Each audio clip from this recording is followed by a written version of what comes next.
A falta de especialização em qualquer área da gestão pública, mas especialmente a parte de gestão de pessoas, é um grande problema nos municípios atualmente. O senhor acredita que os municípios estão preparados para a nova realidade de fiscalização baseada em dados? Se o consultor vai entender só de uma informação, não precisa de um consultor. Eu vou ter alguém no município que é capaz de fazer aquilo ali. Muitos são especialistas em sistemas. Não vou citar nome de sistemas aqui. E elas acham que por conhecerem sistemas, elas conhecem a área de pessoal. Olá pessoal, tudo bem? Aqui é o professor Heleno Rocha. Estamos agora com um novo projeto, Gestão em Pauta com o professor Heleno Rocha. Qual é a intenção desse projeto? É trazer informações relevantes para você da área de recursos humanos, para você da área trabalhista, previdenciária, para o gestor, para o secretário, para aqueles que precisam de informações de técnicas. Traremos aqui algumas experiências, falaremos sobre legislação, falaremos sobre necessidades inerentes para a área pública, para os municípios, para as câmaras, para as autarquias. Eu sou Heleno Rocha, contador, especialista em folha de pagamento, em E-Social, em recursos humanos, sou bacharel em Direito e estou aqui com meu convidado, meu amigo, professor Jailson. Te apresente, por favor, meu querido. Olá, professor Heleno. Olá a todos que nos ouvem. Meu nome é Jailson Gomes de Araújo Júnior. Eu sou auditor de controle externo do Tribunal de Contas dos Municípios do Estado da Bahia. Sou diretor de controle de atos de pessoal no tribunal. Sou administrador de formação, mestre em administração pública pela UNB e tenho especializações em direito administrativo, contabilidade, auditoria, perícia e inovação no serviço público. Percebeu que um homem é diferenciado, né? Pessoal, nós trabalhamos há muitos anos como consultor na área de departamento de pessoal. E como especialista em social, nós trouxemos aqui alguns temas relevantes e percebemos que o Tribunal de Contas, em parceria com as consultorias, a gente percebe a necessidade de identificar algumas irregularidades que estão acontecendo nas folhas de pagamento dos municípios, professor.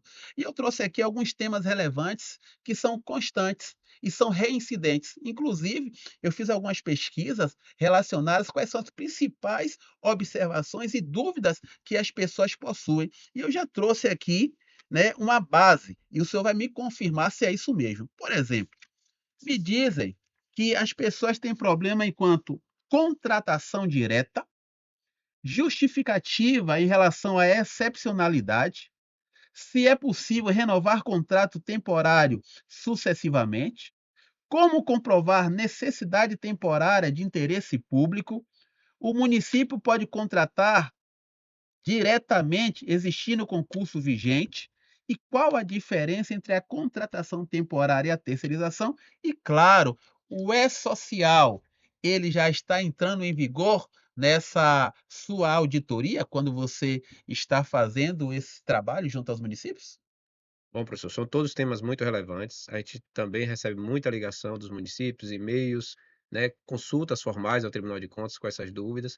Então, vai ser um conteúdo interessante para a gente poder tratar aqui nesse nosso podcast. E o que eu acho legal nas minhas consultorias, professor, quando a gente chega nos municípios, as pessoas elas sabem o que devem fazer, sabem onde a informação está, mas parece que não podem fazer. É uma sensação de impotência. Por quê? Porque a gente percebe que a maioria das pessoas são pessoas que foram colocadas ali, principalmente quando a gente fala em folha de pagamento. Eu que tenho a experiência de trabalhar com mais de 100 municípios, já trabalho na área de pessoal há mais de 30 anos. Também como professor, como auditor, eu identifico que não é qualquer profissional que deve estar hoje à frente de um departamento pessoal. Até porque existem hoje algumas características básicas, né? E entre essas características eu entendo que principalmente a pessoa tem que ser alguém que goste de ler, alguém que goste de se atualizar, alguém que pense, não apenas faça. Porque o como qualquer pessoa faz, o problema é o porquê. O senhor concorda comigo? Concordo.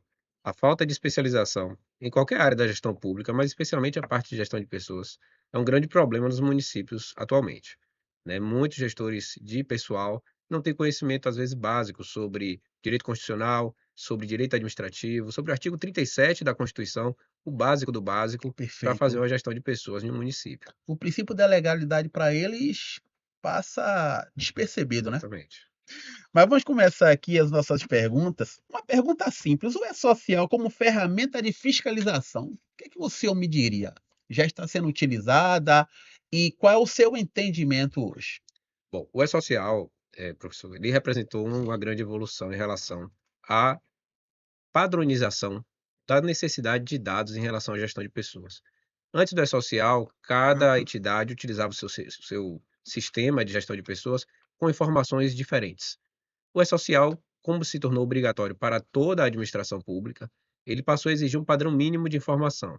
Então, tem uma quantidade específica de dados que todo mundo precisa ter em seu sistema para poder fornecer o dado para o E-Social.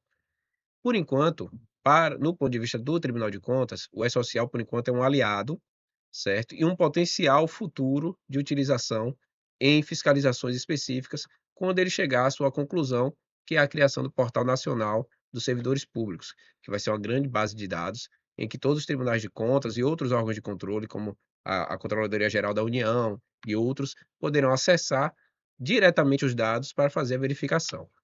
Contudo, já é algo que está no radar do Tribunal de Contas, né. O TCM já deixou bem claro que o SIGA, né, que a gente utiliza desde 2009, está chegando ao fim, né, e em breve vai brilhar o farol, certo. É o sistema que o tribunal está criando, ele vai começar a ser implementado agora a partir do próximo ano, em módulos, e a expectativa é que em 2030 já haja a substituição completa do SIGA pelo farol. E o nosso projeto, na parte de pessoal do farol, é que o farol ele utilize a base de dados muito semelhante à do E-Social. Utiliza aquela mesma base de informações, o que vai facilitar o município, já que tudo aquilo que o tribunal vai exigir de informação, ele já tem, porque ele teve que fornecer para o E-Social na hora de gerar suas folhas de pagamento. Perfeito. Então você está me dizendo que eu não posso ter fatores que dependam de outro. Por exemplo, eu não posso fazer uma rescisão se eu não tiver primeiro uma admissão. Eu não posso fazer um afastamento se eu também não tiver uma admissão. Provavelmente nós teremos categorias distintas. O que é um estagiário, de o que é um efetivo ou um comissionado. E aí entra aquela situação das contratações diretas, né? Também. Que não deveriam, mas nós sabemos que elas existem. Existe. Na verdade, o E-Social propiciou ao Tribunal de Contas a Resolução 1488, né. O SIGA, ele já estava preparado desde a sua criação, desde que ele foi trazido aqui para a Bahia em Sim, 2009, para que houvesse o bloqueio de folhas, né, caso não fosse registrado o ato de pessoal. Mas as prefeituras baianas não estavam preparadas à época, né, para fornecer esse tipo de informação no tempo necessário. Com a existência do E-Social, com a obrigatoriedade do E-Social, passou-se a ter uma obrigação de seguir o passo a passo que o professor acabou de falar. Primeiro você tem que cadastrar a entrada do servidor no E-Social, para depois você conseguir lançar o evento de folha de pagamento, para depois você lançar o evento de pagamento. Então existe uma ordem a ser seguida, você não pode pagar o servidor sem antes cadastrar a folha, e perfeito. você não pode cadastrar a folha sem antes admitir o servidor no órgão, né, na entidade. Então, isso é uma obrigação que passou a ser rotina para a gestão de pessoas em todos os órgãos públicos. E a partir daí, a gente pôde reativar no SIGA a função de bloqueio de folha. Então, para hoje encaminhar uma folha de pagamento com um CPF novo, desde janeiro de 2026, a entidade municipal já tem que antes cadastrar o ato de admissão, né. E aí cadastrando o ato de admissão, a gente passa a ter uma qualidade de informação muito melhor. Porque, por exemplo, para cadastrar uma posse, ele vai ter que antes cadastrar também o edital do concurso público. Perfeito. Para cadastrar o contrato temporário, vai ter que cadastrar o edital do processo seletivo. Mas se não houve processo seletivo, existe um ato específico, que é a contratação direta, e o tribunal tem que estar de olho, porque é utilizada de forma incorreta por grande maioria dos municípios. Professor, uma outra pergunta que aí é minha curiosidade. Sobre irregularidades mais encontradas. Quais são essas irregularidades encontradas pelo TCM na folha de pagamento dos municípios? O que vocês acham que é mais relevante? Bom, nós temos alguns que já são clássicos, né. Nós temos a questão da acumulação irregular de cargos públicos, que é o maior volume de irregularidades que a gente encontra. Nós temos a questão de desrespeito ao teto constitucional, né, e temos também algumas outras questões menores, como, o recebimento por servidores que já estão com registro de óbito, né, com o CIRC lá, com óbito registrado, servidores acima da idade limite de 75 anos, acumulação de pensões, né, desrespeitando a regra do artigo 24 da emenda 103, né, que ela prevê ali uma redução no valor da pensão quando há acúmulo. Então, são esses os principais. Em relação a contratações temporárias, nós temos as contratações diretas como a principal irregularidade, sem uma justificativa plausível. nós temos a questão da prorrogação sucessiva de contratos e nós temos também a questão de desrespeito da temporalidade do contrato, né. O contrato ele é temporário e ele tem que ter essa temporalidade respeitada, certo. Se há o desrespeito, aí causa um risco jurídico para o município, né, da ação na Justiça do Trabalho, que vai ocasionar aí pagamento de verbas rescisórias, FGTS, entre outros danos aí jurídicos para o município. Eu cheguei em alguns municípios esses dias e fiz algumas viagens e quando eu cheguei lá eu fui sentar com o prefeito e me mostraram algumas notificações. Quando um município ele é notificado, qual o prazo ele tem para regularizar a situação e quais orientações vocês dão para eles? O dever de controlar a sua folha de pagamento é algo constante, né. O controle interno deve trabalhar junto com a gestão de recursos humanos para estar sempre verificando a consistência da sua folha de pagamento e a situação dos seus servidores. Contudo, o Tribunal de Contas, ele tem um instrumento desde 2015, que é o Acordo de Cooperação Técnica da ATRICON, que é a Associação Nacional dos Tribunais de Contas, com o Tribunal de Contas da União e com o Instituto Rui Barbosa. O que é esse acordo? O Tribunal de Contas da União tem um sistema muito robusto de controle de pessoal, né, afinal de contas é a maior folha de pagamento do país, que é o E-Pessoal. E ele tem uma ferramenta interna de cruzamento de dados.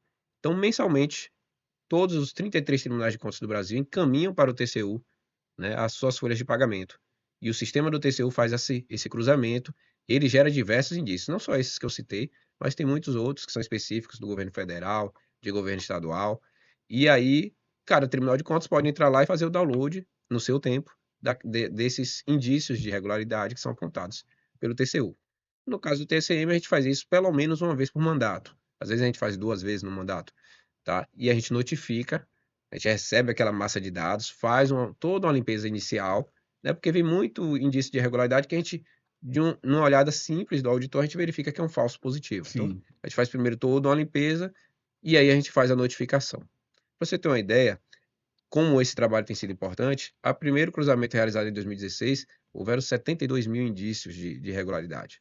Agora, nesse último de 2025, foram 12 mil. E após a limpeza, ficaram 3.300 indícios, que foram notificados agora em fevereiro. Então, geralmente, o tribunal dá um prazo de 90 dias. E aí, esses 90 dias para quê? Para que o gestor de RH tenha o conhecimento do indício, abra o procedimento administrativo. A gente sempre fala, na administração pública, a gente trabalha com um formalismo. Perfeito. Abre o processo administrativo de sindicância ou disciplinar, ou uma sindicância interna, chama o servidor, informa da notificação e solicita esclarecimentos, né? Verificou-se que a acumulação é realmente ilegal, vai chamar o servidor para fazer a opção dos cargos. Não, a situação tem justificativa, é possível acumular, então você vai responder ao tribunal. O que não pode é deixar para a última semana, porque às vezes um município recebe 15, 20 indícios, então você não tem como avaliar em uma semana, tá? O tribunal até fez a prorrogação, prorrogou do dia 26 de maio até o dia 11 de junho, terminou na última quinta-feira, né, esse prazo para essa resposta inicial, que não gera nenhum tipo de punição ao município. A gente só está notificando, encontramos esses indícios. Sim. E aí agora vocês tomem a providência de averiguar. Essa fase já passou agora. Estamos entrando na terceira etapa, que Sim. é analisar o que os municípios responderam para a gente nesse prazo aí, que foi de 90, mais 15 dias, né? 65 dias no total. Então agora a gente está analisando toda aquela documentação dos 3 mil indícios. E daqui a algum tempo, quando a gente terminar essa verificação, vai ter a lavratura dos termos de ocorrência para quem não respondeu, ou para quem respondeu, mas a resposta não foi adequada para desfazer aquele indício de irregularidade, para que o município tenha uma nova oportunidade de justificar ou de tomar providência. Então o senhor concorda que todos os municípios deveriam fazer uma auditoria, Sim, preventiva antes que fossem, auditados pelo tribunal, sim, claro, oficialmente? claro.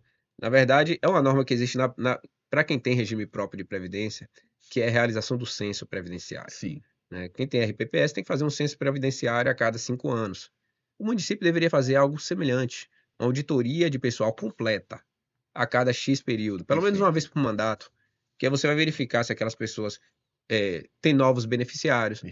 Se Perfeito. teve filho, casou, porque isso muda. Isso vai mudar, por exemplo, concessão de salário família, né? Quem tem regime próprio vai alterar a questão do cálculo da pensão, da aposentadoria, As outros inconsistências benefícios, cadastrais, né? inconsistências cadastrais. E aí também você vai perguntar se a pessoa tem outro vínculo público, né? Vai poder verificar se ela está com acumulação de cargos.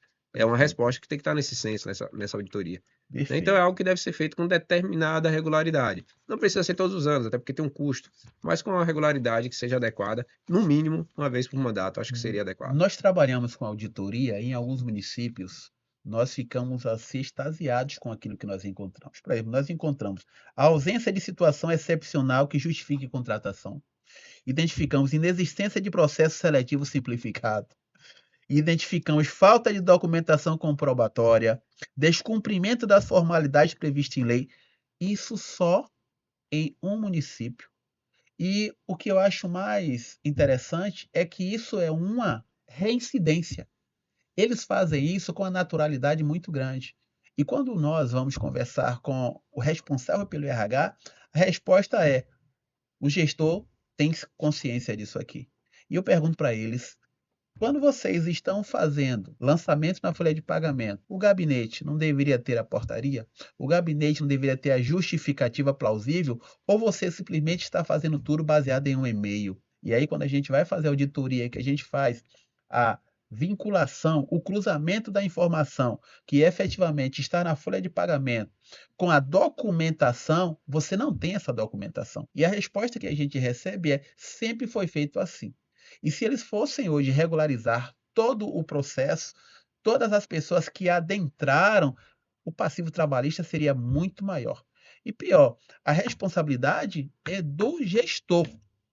Baseado nestas informações, como é que o gestor hoje vê o TCM? Ele vê o TCM como um aliado ou como um vilão?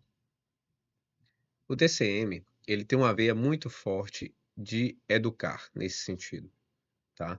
De orientar. A gente fala sobre sempre isso quando a gente tem algum curso. Os telefones do tribunal estão abertos, os e-mails estão todos lá no site. O site do tribunal, ele tem todos os contatos do tribunal, até de diretorias que são de área interna. Então, antes do gestor tomar uma decisão equivocada ou arriscada, ele pode sempre consultar o seu inspetor regional Sim. para a área de contabilidade, pode consultar a DAP, o telefone está lá aberto, ele liga direto para o meu assistente. Ele vai conversar comigo, manda um e-mail que a gente responde no prazo de 2, 3 dias, às vezes, não passa disso. Então, assim, é, é possível consultar antes para não errar depois. Eu costumo dizer que quem enxerga o tribunal como um inimigo é o mau gestor, ou aquele que pretende, de alguma forma, né, se aproveitar da máquina pública em benefício próprio. Porque se você é um bom gestor e você quer acertar, o tribunal tem que ser o seu aliado. Assim como o controle interno. Ele não é o calcanhar de Aquiles, nem é aquele que aprisiona o gestor. Pelo contrário, é aquele que previne o gestor de ter problemas lá na frente com a sua irregularidade. E ele tem que ser um parceiro do gestor. Tribunal de Contas é a mesma coisa. Nós temos só o controle externo. Enquanto o controle interno olha de dentro da máquina, a gente está aqui de fora. E a gente quer que a gestão pública seja a mais correta possível. A gente não faz uma auditoria, um cruzamento de dados para achar irregularidade. A gente faz para evitar que os problemas aconteçam. Então, E como é? Então, vamos melhorar a pergunta. Então, como é que o gestor ele deveria ver um controle interno? Porque controle o controle interno, interno ele seria esse intermediador entre o exato. município e o TCM. O artigo 75 da Constituição já fala isso, né? O controle interno, ele deve auxiliar o controle externo na execução das suas atividades, né? Na execução das suas atribuições constitucionais. Mas ele faz parte da gestão do município, ele é o controle interno. Então ele tem que ser justamente essa ponte, aquele que cuida para que as ações tomadas no município, eles estejam de acordo com a lei, de acordo com a Constituição, de acordo com as normas do tribunal, para que, ao prestar contas ao controle externo, essa documentação, esses procedimentos estejam todos de acordo com a norma. Então ele precisa ser, sim, um parceiro do gestor, mas também ele precisa ter liberdade para chegar ao gestor e falar: olha, isso aqui não está sendo feito da forma correta. E ele precisa ser ouvido pelo gestor. Eu acho que existe essa dificuldade. Pela experiência que nós já temos nos municípios de alguns anos, o papel do controlador muitas das vezes não estão muito certas. Por quê? Porque ele ainda é manipulável. Porque muitas das vezes o gestor, ele coloca no papel e ele assina aquilo que vai ser propício ou benéfico para o gestor. E nós sabemos que isso vai ter consequência. O gestor ele tem que estar cercado de uma equipe que vai lhe dar garantias de que aquelas decisões, aquelas atitudes, aqueles atos que ele está tomando são guardados pela legalidade. E aí você tem o controlador interno, você tem o procurador do município que vai auxiliar na parte legal, E você tem também o controle externo. O Tribunal de Contas, como eu falei, os telefones são públicos, né? O inspetor regional, ele não é de forma nenhuma o adversário do prefeito. Pelo contrário, é o tribunal mais próximo. É alguém que ele pode entrar em contato e falar: olha, a gente está com algumas dúvidas nesse sentido. Em relação ao pessoal, a diretoria de pessoal, a DAN, para assistência aos municípios em relação à parte contábil, à parte de licitações. Então, os telefones do tribunal estão todos abertos, a gente está lá como um parceiro do gestor. É o que a gente Perfeito. espera nessa relação. Eu percebo também, quando a gente está fazendo as auditorias, uma falta de qualidade das informações, principalmente a questão cadastral. Em alguns campos específicos, como CPF, PIS/PASEP, matrícula, categoria do trabalhador, regime previdenciário, cargo, lotação. É assim também que vocês veem esses campos como campos importantes e que eles deixam a desejar na hora de encaminhar para vocês os processos? Bom, em relação ao tribunal, desses campos que você citou, nós temos alguns campos que são muito importantes. Por exemplo, o CPF, Sim, né? É inclusive um dos indícios apontados agora no cruzamento, que é CPF incompatível com o registro na Receita Federal. Acontece muito com servidores que casam, então mudam o nome, e aí não fazem a atualização junto ao cadastro da prefeitura, isso. e por sua vez a prefeitura não informa ao tribunal. Mas E aí, quando vocês fazem no quando a gente cruza cartório, o dado, ele não lança diretamente na não, Receita não? Que é o não, mesmo cadastro do CPF, né? sim, isso, chega lá para a Receita, mas não para o tribunal, e não para a folha de pagamento do município. Então, na Receita vai ter um sobrenome diferente do casamento, mas no cadastro do município e no cadastro do tribunal não. Então, quando a gente cruza o dado, dá CPF irregular, porque o nome que consta no nosso cadastro é um e na Receita é outro, Sim. né? Além disso, nós temos a questão do cargo, certo? E da natureza do cargo, tá? Então, cargo comissionado, cargo efetivo, função temporária, função gratificada, o pessoal que recebe jeton, né, dos conselhos, e os mandatos eletivos também, né, os agentes políticos. Então, em resumo, o senhor entende que os municípios precisam realizar auditorias periódicas em suas bases cadastrais. Sim, Não é a mesma pergunta anterior, é algo muito mais específico. Por quê? Porque estamos falando aqui de cadastro. de cadastro. Se eu não tenho um cadastro confiável, eu não terei informações confiáveis, Exato. porque você vai ter consequências lá na frente. Algumas das grandes dificuldades que os gestores têm quando a gente notifica é ter, para começar, uma lei atualizada, certo? Você tem, às vezes, uma lei que foi criada lá na década de 90, atualizada por mais de 30 normas, 20 vezes, né? Exatamente. E você não tem uma consolidada. Então, você tem que pegar a lei original e pegar todas as que vieram alterando depois e sair costurando para tentar entender o que aconteceu. Eu vivo isso Isso, nas auditorias. isso acontece com a folha de pagamento. Eu Isso. pergunto quantas vagas existem para determinado cargo no município. Nem o pessoal da RH consegue informar, porque já houveram várias leis que alteraram o quadro inicial e ninguém nunca consolidou isso no sistema ou em uma norma publicada, né? Vamos publicar o quadro de vagas, a lei do magistério municipal, atualizado com o quadro atual de vagas, com as normas atuais, fazendo a consolidação de todas as normas, né? Várias consultorias fazem isso, né? O pessoal da procuradoria pode realizar esse serviço, mas assim, é uma dificuldade, isso é uma, né? Outra dificuldade é justamente o controle de ocupação dos cargos. Às vezes você até sabe quantos cargos existem na lei, mas você não sabe exatamente quem está ocupando aquele cargo. Perfeito. Porque, com o tempo, vai mudando a nomenclatura, o código do cargo, a carga horária, e aí você não sabe mais se aquele servidor que entrou na década de 2000, qual é a cargo específico que ele está ocupando hoje no quadro atualizado do município, né? Então é algo que precisa ser revisto, né, na auditoria de folha ou no censo, né, de pessoal. Eu trabalho muito nessa questão da auditoria e me preocupo muito porque são erros muito grotescos, né? Na sua opinião, quando a gente fala sobre segurança do trabalho, nós sabemos agora que dia 26 entrou em vigor a NR1, né? E a NR1, ela especificamente no item 1.5, ele vai falar de riscos psicossociais. Mas temos que deixar claro que quando você fala em SST, estamos falando de 3 eventos específicos do E-Social.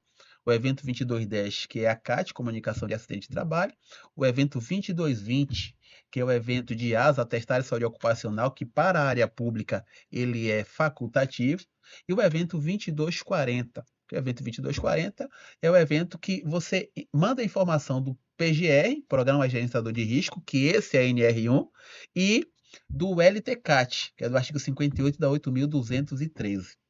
Bem, como é que o Tribunal de Contas está enxergando a área de segurança do trabalho e se ela também, ou seja, se o tribunal também irá auditar essas informações?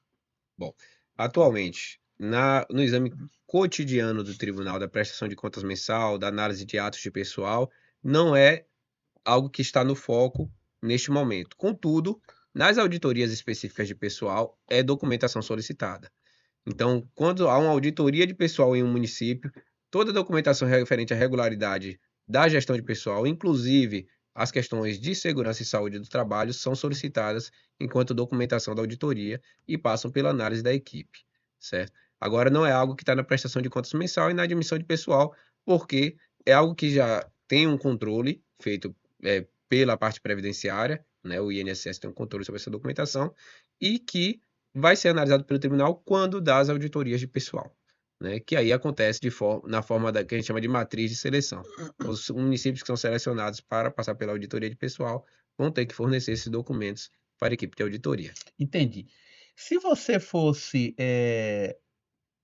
de forma bem objetiva, me dizer que o E-Social deve ser tratado como um projeto do RH ou da gestão municipal, considerando que ele seria um protótipo do que vai acontecer com o Farol. Se a gente começa a trabalhar o E-Social, entendendo que todas as informações devem ser analisadas, lançadas, baseado no princípio da legalidade, eu estaria preparando então a minha folha para atender o Farol da melhor forma possível? Sim. Primeiro, é um projeto que tem que ser da gestão, certo?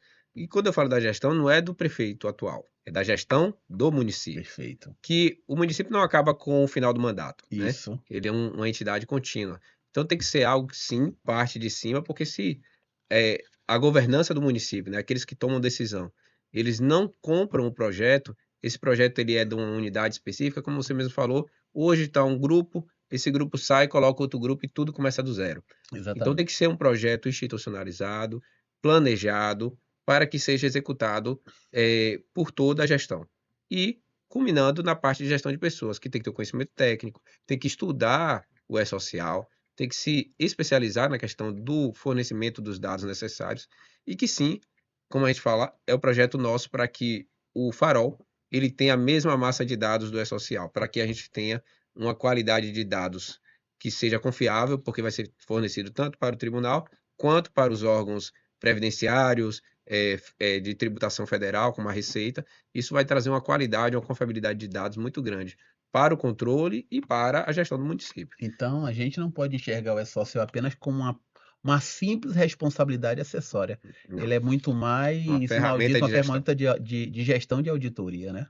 Isso, de gestão de pessoas. É, quais setores devem atuar de forma integrada na sua visão, professor? Em relação ao pessoal, Sim, nós trabalhamos com 3 setores sim, específicos. O setor de recursos humanos, certo. né?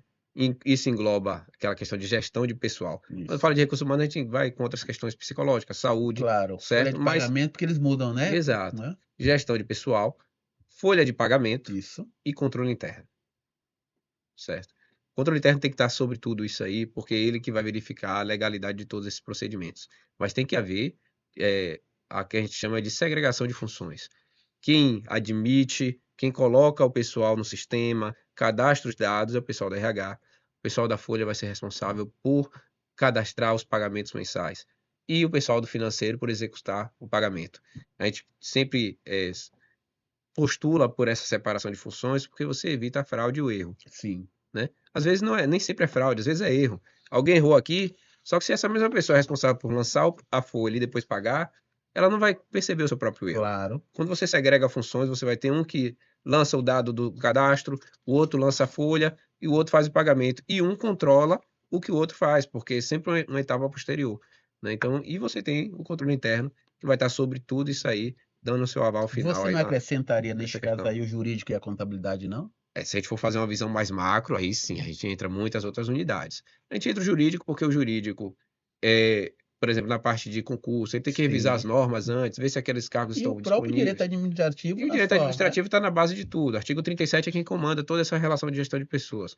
Então, tem que estar lá, certo? E a contabilidade, porque vai fazer tudo isso registrado corretamente, com os Sim, lançamentos adequados, com a tempestividade adequada, e fazer com que essa informação contábil tenha qualidade para os usuários, para o Tribunal de Contas, para a sociedade, para os órgãos de controle de contabilidade. qual seria o tipo de consultor que deveria instruir municípios? Não estou falando porque eu sou instrutor e sou também consultor, mas que tipo de consultoria deveria ser dada em um município?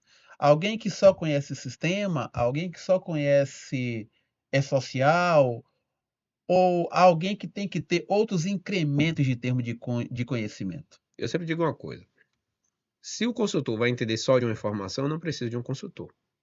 Eu vou ter alguém no município que é capaz de fazer aquilo ali, certo? O consultor que vai assessorar o município numa folha de pagamento, ele tem que conhecer de E-Social, ele tem que conhecer de direito administrativo, tem que conhecer de contabilização de folha de pagamento, tem que entender de processo de pagamento, de folha de pagamento, né? Do processo ali financeiro. E ele tem que entender das ferramentas de controle e da prestação de contas ao tribunal, de preenchimento do SIGA, de cadastro de documentos lá no ETCM para fazer a prestação de contas, o envio dos processos. Então, assim, Jair, você quer dizer que uma consultoria tem que entender de tudo isso ao mesmo tempo? Ele pode não ser o especialista em todas as áreas, é porque Perfeito, mas não ele tem uma existe, equipe mas ele que tem uma equipe que perfeitamente, vai atender todas essas demandas para poder realmente assessorar o município no controle e na correta execução da folha de pagamentos. perfeito. Então, o senhor acredita que os municípios estão preparados para a nova realidade de fiscalização baseada em dados?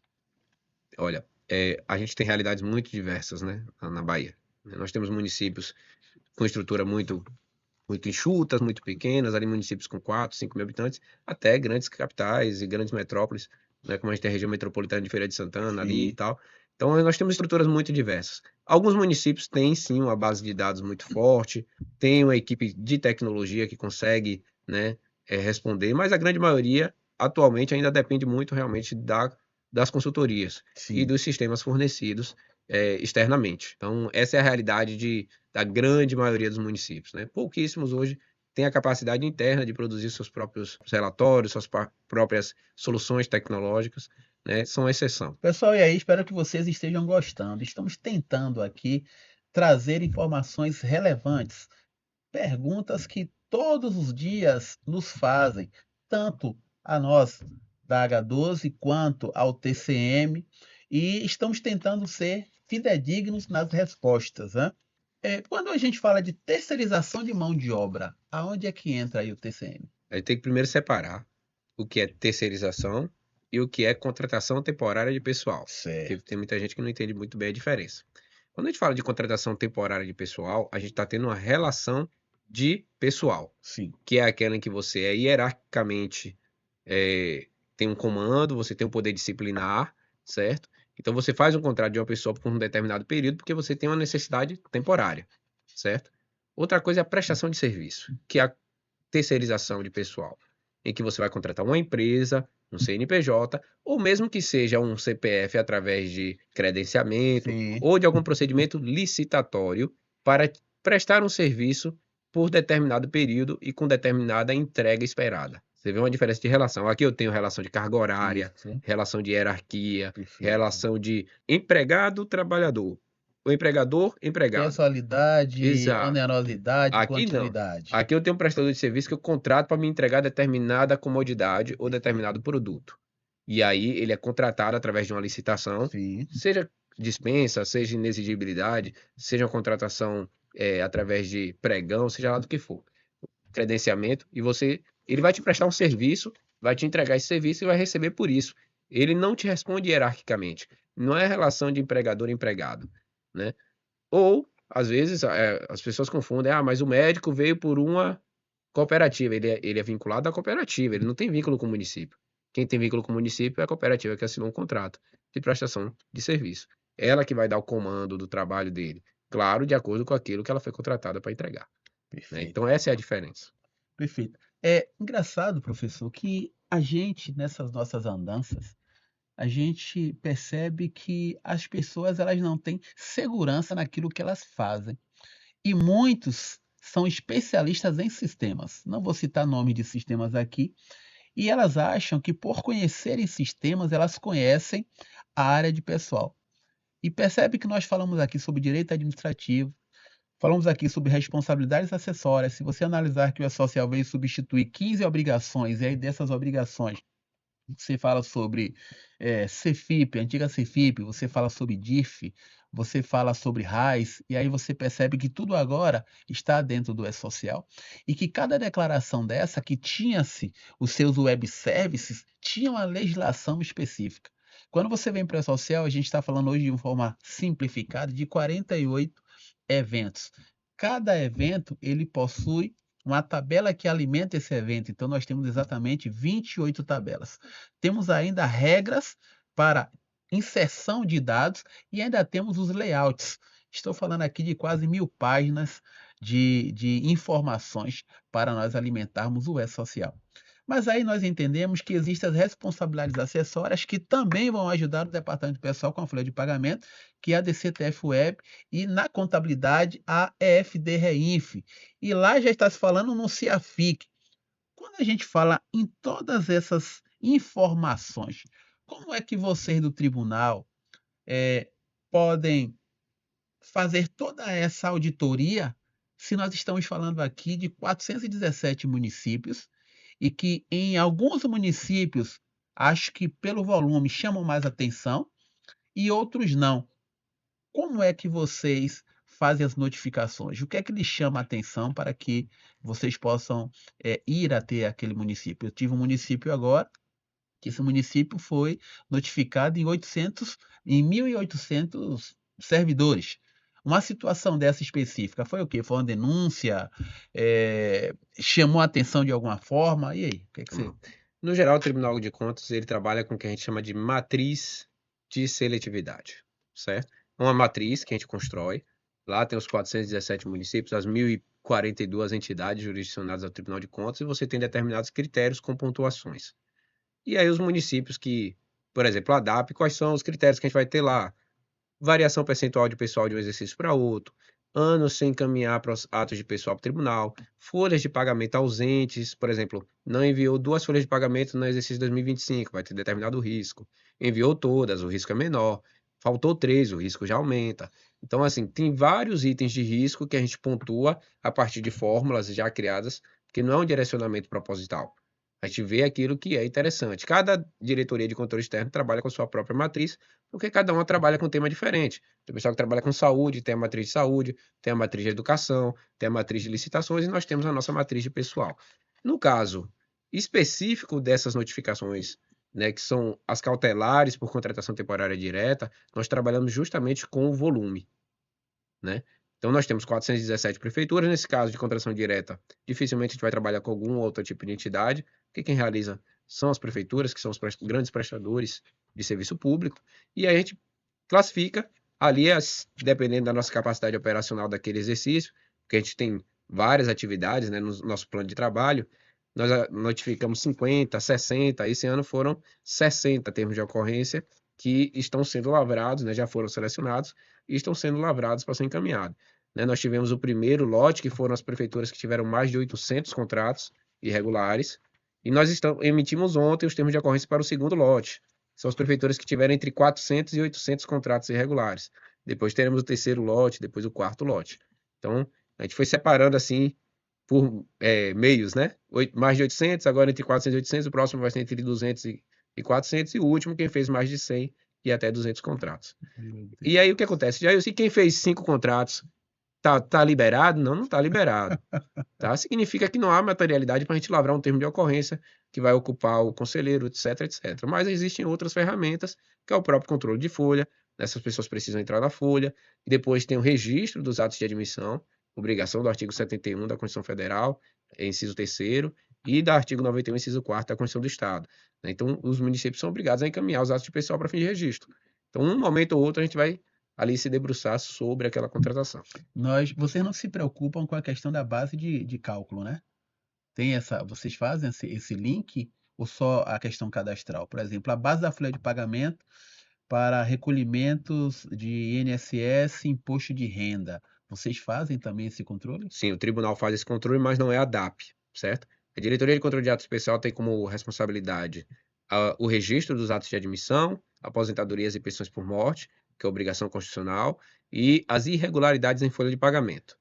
Já a prestação de contas mensal da execução da folha de pagamento é competência das inspetorias regionais e das diretorias, primeira e segunda diretoria de controle externo.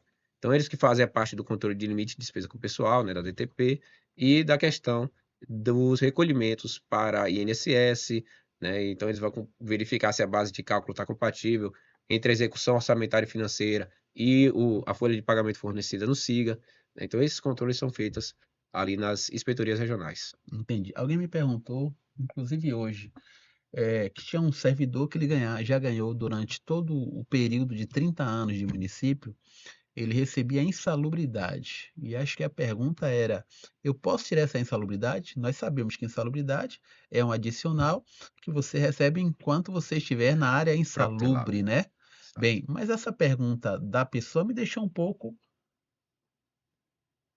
uma pulga atrás da orelha, porque isso é muito básico. Exato.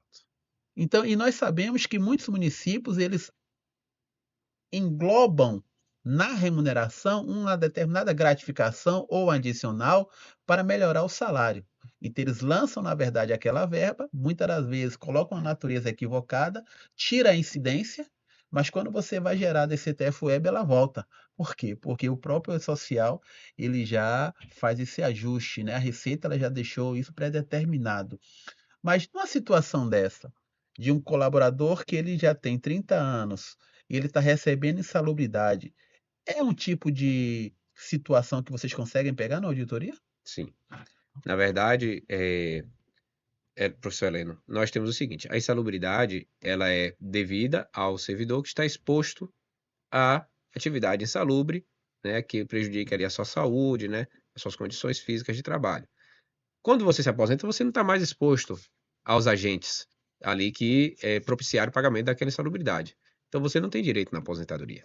Por isso que é uma verba que a gente chama de natureza indenizatória. Ela não é remuneratória, ok? E aí o que acontece? É, você está me falando, o servidor ele passou 30 anos, né, e contribuiu a vida toda sobre esses 20% dele de insalubridade. Ele pode levar para a aposentadoria, aí a gente tem algumas posições, algumas Sim, questões a considerar. Pelo INSS, ele vai levar, porque ele pagou e eles vão calcular sobre a média da remuneração. certo. Pelo regime próprio, aí temos duas possibilidades. Se for pela média, está na média de tudo que ele pagou. Porque quando a gente calcula a média, a gente não olha parcela. Mas integralidade ele não pode levar a insalubridade na sua integralidade. Porque na integralidade só pode levar para a aposentadoria as parcelas de natureza remuneratória e permanentes, né? E permanentes. A emenda 103 proibiu, artigo 37, inciso 15 da Constituição, de que parcelas de natureza temporária, como cargos comissionados e etc., sejam levados para a aposentadoria. O artigo 39, parágrafo 9º, proibiu que fossem incorporados também no regime de atividade. Então, antes a gente tinha a estabilidade financeira, hoje não Isso, pode mais. Quem tem, tem. Quem quem conseguiu até conseguir. 2019, ótimo, Perfeito. né? Mas de 2019 para cá ficou proibido, certo? As principais legislações que o senhor trabalha hoje para fazer as atuações seriam a 1488 Em relação à admissão de pessoal, a e atos, né? 1488, e, né, e folha de pagamento, né, questão de contratações temporárias irregulares. Sim, Em relação a irregularidades de folha, é a Constituição Federal em si, sim, principalmente o artigo 37, sim. inciso 11, inciso 9, inciso 16 e o inciso 3º, porque temos a questão dos, não sei se você está na sua rol de perguntas, a questão dos cargos comissionados, né, quando é legal, Tá, está aqui. tá? E para questões de aposentadoria e pensão de quem tem regime próprio, a resolução 1369 de 2018, certo? Que é a que determina o envio de atos de aposentadoria e pensão para o tribunal. Mas aí é só para os 36 municípios baianos que têm regimes próprios. Quem tem regime geral, lá com o INSS, aí a gente não entra nessa questão de aposentadoria e pensão. Pronto. Agora tem uma pergunta aqui. O que caracteriza um cargo comissionado legítimo? Ótimo. Artigo 37, inciso 3 da Constituição, eu acabei de mencionar. Ele diz o seguinte, que os cargos comissionados e as funções de confiança, elas são para executar atividades de direção, chefia e assessoramento. Então, quando é que chama atenção para a gente? Quando o cargo comissionado já começa pelo nome, né? Cargo comissionado geralmente ele tem que ser chefe, Sim, diretor, gerente, coordenador, superintendente. ou assessor, né? Assistente direto, alguma coisa do tipo que leve a considerar que aquela função ela está chefiando, ela é uma função de direção, de chefia, de assessoramento. Qual é a diferença? Para justificar o Exato, comissionamento. exato. Qual é a questão qual é a diferença entre esses três termos? Assessoramento é aquele que presta assessoria direta a uma autoridade, certo? Você tem o assessor legislativo, assessor parlamentar, assessor de gabinete, né, do prefeito, assessor de gabinete do secretário. Ele presta assessoria àquela autoridade na construção de documentos e de atos que ele deva realizar. Você tem a função de chefia, que é aquele que comanda pessoas.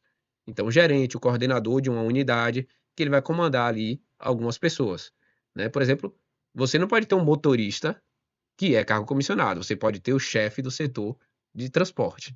Ele é chefe. Ele chefia uma equipe de motoristas. Os motoristas têm que ser cargo efetivo ou temporário, dependendo da situação. E você tem a função de direção, que é aquele que não só chefia pessoas, ele chefia outras unidades. Então, ele é um diretor, ele é um secretário, ele é alguém que comanda outras unidades. Então, por exemplo, o diretor financeiro vai comandar a chefia de pagamento, a chefia de contabilidade, a tesouraria. Então, ele dirige outros departamentos. Então, é para isso que são reservados os cargos de direção, chefia e assessoramento. Então, você não pode ter para execução de atividades operacionais. Que é o que acontece na maioria É das decisão vezes. do STF isso, né? Você tem que. Esse é o alcance dos termos que estão no artigo da Constituição, Então, esse cargo comissionado, ele é muito diferente do cargo temporário. do cargo temporário, bastante diferente. O cargo temporário ele é para atividades operacionais. Inclusive, Ela sim é para operacional, exatamente.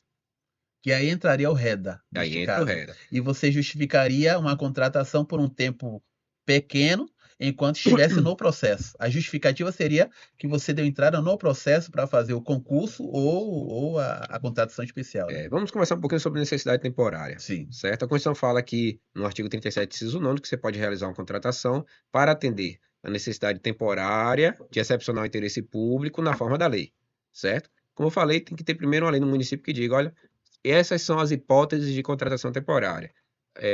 Substituição de professores, surto epidêmico, calamidade pública, atendimento de necessidade urgente da administração, ampliação ou inauguração de serviços públicos essenciais.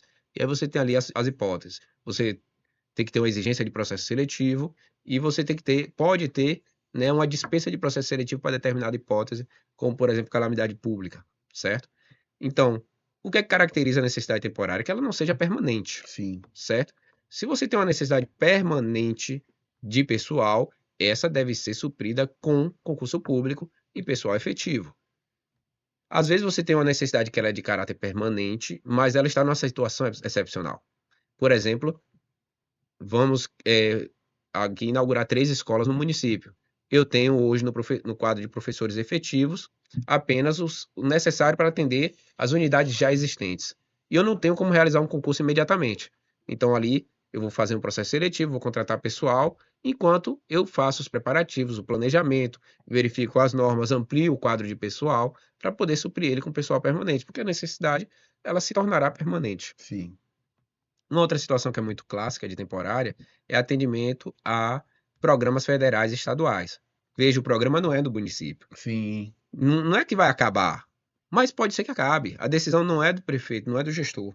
A decisão é do governo federal. Até Se trocar porque o recurso não é dele, o né? recurso não é dele, então ele vai contratar pessoas temporariamente para atender aquela necessidade ali, né? Ainda que aquela necessidade dure anos. A epidemia foi uma situação dessa, né? Não só epidemia, eu falo de, por exemplo, CRAS,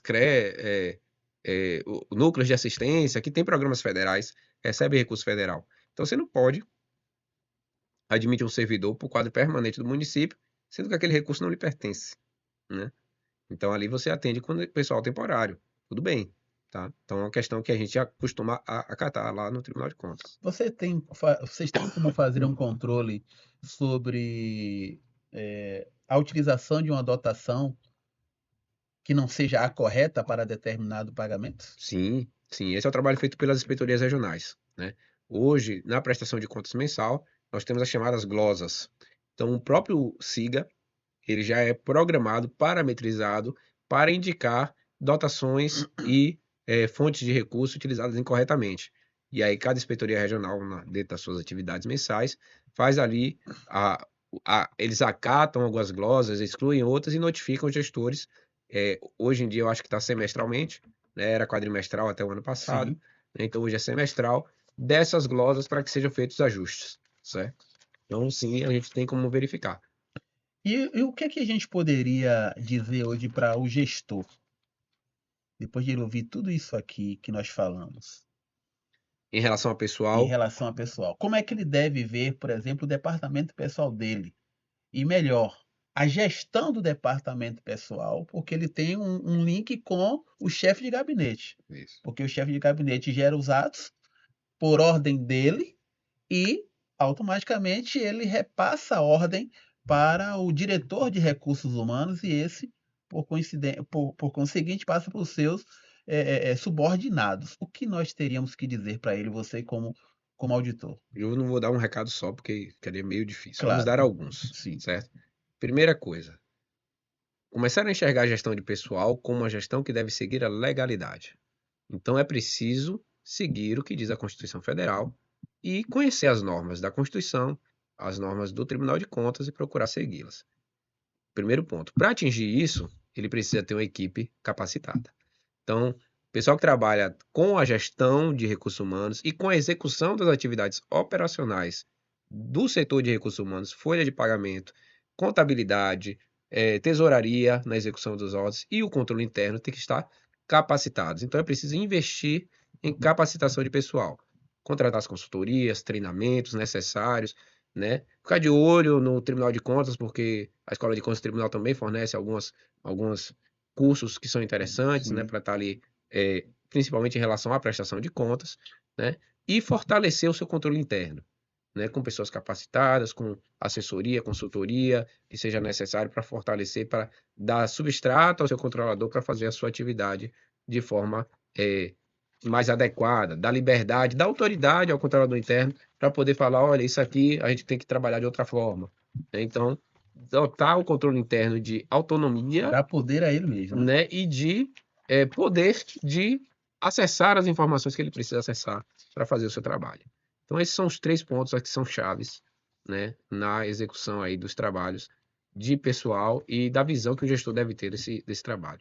Eu analiso, né, sobre questão de responsabilidade de gestores, né, porque é o meu dia a dia, né, que a norma, ela reforça a responsabilidade dos gestores públicos e dos setores de recursos humanos quanto à quantidade das informações encaminhadas ao tribunal.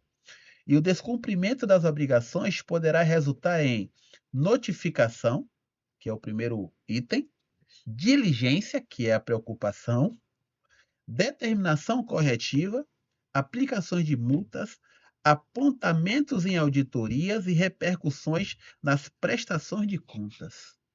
Esses itens, todos os gestores têm consciência de que pode acontecer, porque eu percebo que tudo fica apenas na notificação.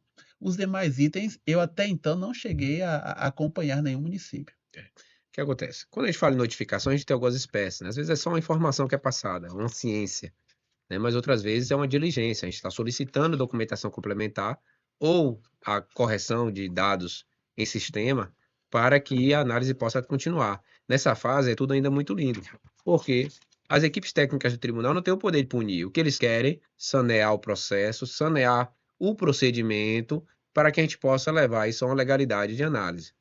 Não havendo, aí você tem as outras questões, né? O apontamento de auditoria, a auditoria, ela na fase inicial, ela vai planejar, ela vai solicitar documentos, ela vai analisar e ela vai apresentar para o gestor que a gente chama de um relatório preliminar. Fala, olha, nós encontramos esses achados aqui. Você tem justificativa, você tem um plano de ação, apresente. Só depois isso vai para um relatório final que vai para julgamento. Em relação aos demais apontamentos, é essa questão. Se você não cumpre as normas do tribunal, você está sujeito à penalização, né? O Sim, tribunal pode aplicar multa, está na sua lei orgânica, certo? Pode aplicar penalidades, né? A gente tem hoje o termo de ajuste de gestão, né? Termo de ajuste de conduta, né? Que é do Ministério Público, sim, nós no tribunal temos o termo de ajuste de gestão, que é firmado pelo conselheiro que vai julgar aquele processo, né? Então, em vez de simplesmente punir, ele vai chamar o gestor, consensualmente vai falar, prepare um plano de ação, apresente, e a gente vai firmar um termo para que você cumpra esse plano de ação e evite uma penalização mais gravosa.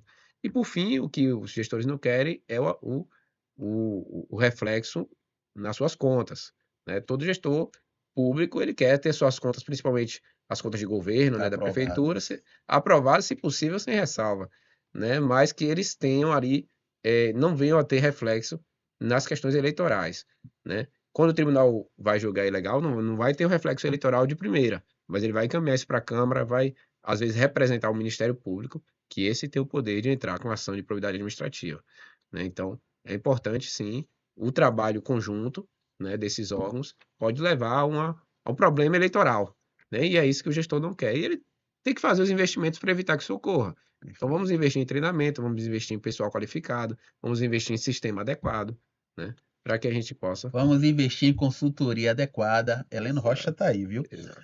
E a gente percebe alguns impactos práticos, né, para o município, né? Eu estava lendo com muita sede a resolução 1488, né? E ele exige das prefeituras, câmaras municipais e Instituto de Previdência alguns itens interessantes. Ele fala aqui, por exemplo, sobre a gestão cadastral. Cadastro completo e atualizado dos servidores, controle permanente dos vínculos funcionais, atualização tempestiva das informações cadastrais. Essa tempestividade a gente sabe que não existe.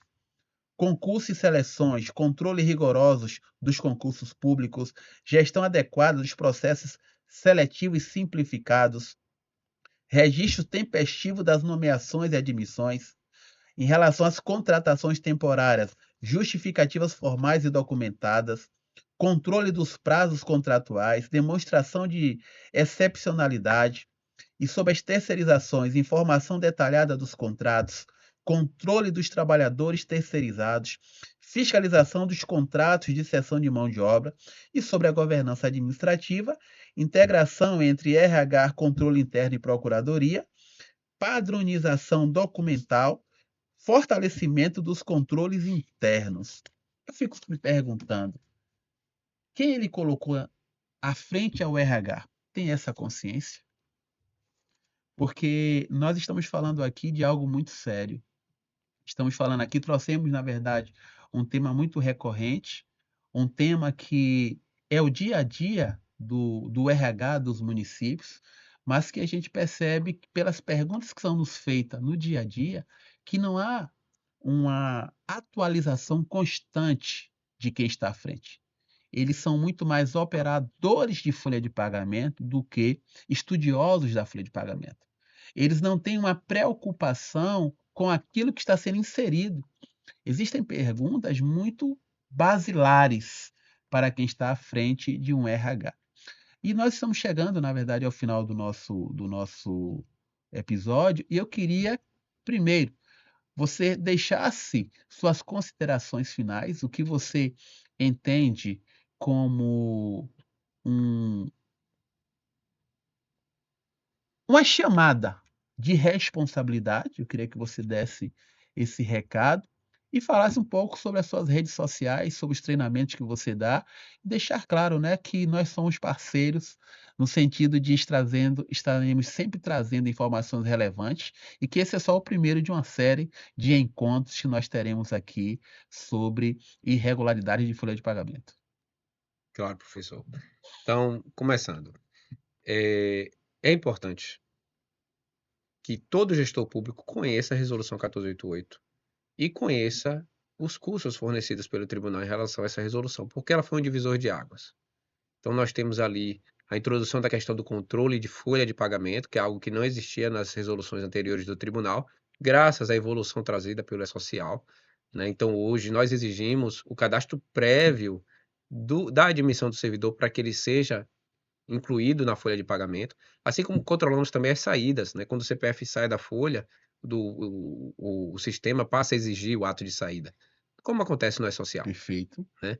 Se você cadastra a saída, o sistema não vai permitir que aquele CPF continue na folha por muito tempo. perfeito. Depois de 2 folhas, ele gera o alerta: "Olha, já tem um cadastro de saída". Então você vai ter que usar um código específico para pagamento de verbas rescisórias, né, que isso tudo a gente explica lá nos cursos. Então, além disso, cumprir o que diz a Constituição Federal, que é encaminhar os atos para registro. Então você tem que cadastrar os concursos, tem que cadastrar os processos seletivos, tem que cadastrar os atos de admissão e contratação temporária, seja com ou sem processo seletivo. É importante esse cadastro, porque vai permitir com que o tribunal faça um controle não punitivo. um controle que vai te notificar, falar: "Olha, está faltando documento, está faltando justificativa". É pior você cair em uma auditoria e comprovar que você não tem cumprido as normas, certo?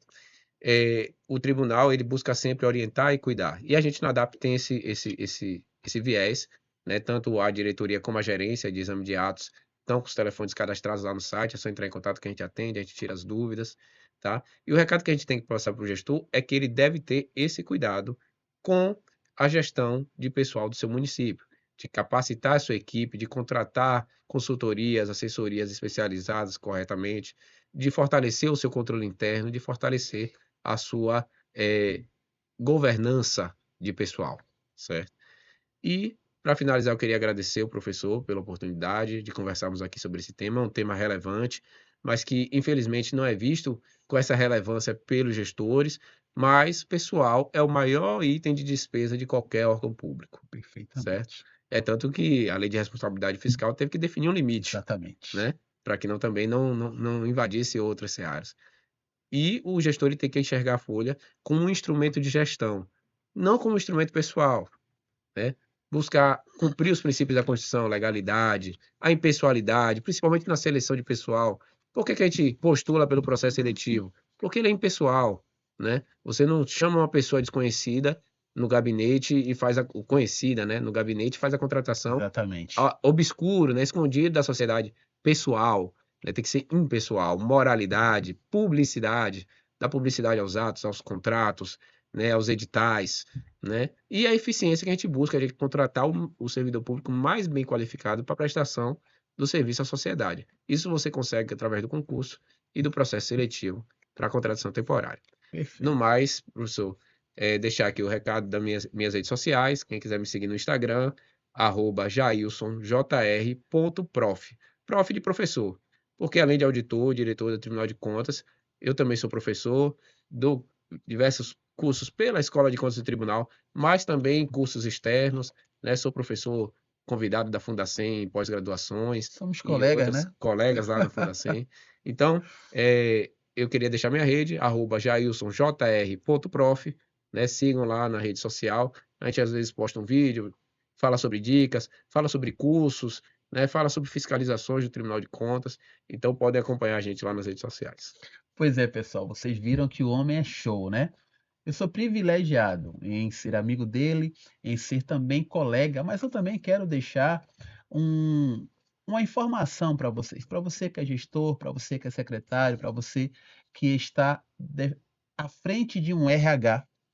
Os gestores que investirem em governança, qualidade cadastral, conformidade legal e integração dos setores terão menores riscos, menores apontamentos e uma administração pública mais eficiente e transparente.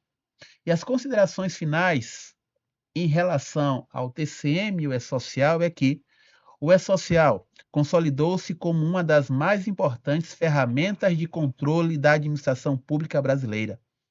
Sua utilização pelos órgãos fiscalizadores amplia a capacidade de auditoria, fortalece a transparência e exige dos municípios um novo padrão de governança e qualidade de informações. Para os gestores, a conformidade das informações trabalhistas, previdenciárias e tributárias deixou de ser apenas uma obrigação operacional, tornando-se elemento estratégico para a regularidade da gestão e para a prevenção de apontamentos pelos órgãos de controle. Eu sou Heleno Rocha, meu arroba é Heleno Rocha _oficial e nós estamos abrindo a partir de hoje o nosso primeiro episódio com Gestão em Pauta com o professor Heleno Rocha. É isso aí, pessoal. Até mais. Beijo no coração. Jesus te abençoe.